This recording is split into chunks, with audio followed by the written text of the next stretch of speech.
যাদের বেবি একদমই কিছু খেতে চায় না, আজকের রেসিপিটি তাদের জন্য। এভাবে বানালে আপনার বেবি ৫ মিনিটেই খেয়ে নেবে। তো হ্যালো ভিউয়ার্স, আসসালামু আলাইকুম। সবাই কেমন আছেন? আজকে আপনাদের সাথে শেয়ার করব মুরগির কলিজা দিয়ে বাচ্চাদের খিচুড়ি রেসিপি। তো দেখতেই পাচ্ছেন আমি এখানে কি উপকরণ নিয়েছি। মুরগির কলিজা নিয়েছি, গাজর কুচি আর কলার চাল, মসুর ডাল। এখানে নিয়ে নিয়েছি টমেটো কুচি আর পেঁয়াজ কুচি। এগুলো ধুয়ে কুচি করে রেখেছি। তো এখানে ২ কাপ পরিমাণ পানি দিয়ে দিবে। এগুলো আগে ভালোভাবে ধুয়ে নেব। ধুয়ে ২ কাপ পরিমাণ পানি দিয়ে টমেটো কুচি আর পেঁয়াজ কুচি দিয়ে দেবে। দিয়ে দেব পরিমাণ মতো লবণ, একটু রসুন বাটা, হলুদ গুঁড়া সামান্য আর জিরা গুঁড়া সামান্য। তো ভালোভাবে নেড়ে আমি চুলায় বসিয়ে দিয়েছি।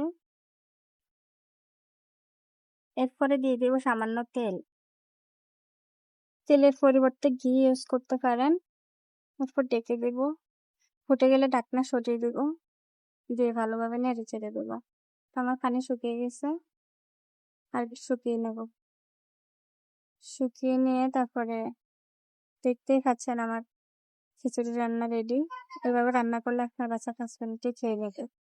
তো আজকের ভিডিওটি এই পর্যন্ত। সবাই ভালো থাকবেন, সুস্থ থাকবেন। আর আমার ভিডিওটি ভালো লাগলে লাইক, কমেন্ট অ্যান্ড সাবস্ক্রাইব করে পাশে থাকবেন। ধন্যবাদ সবাইকে।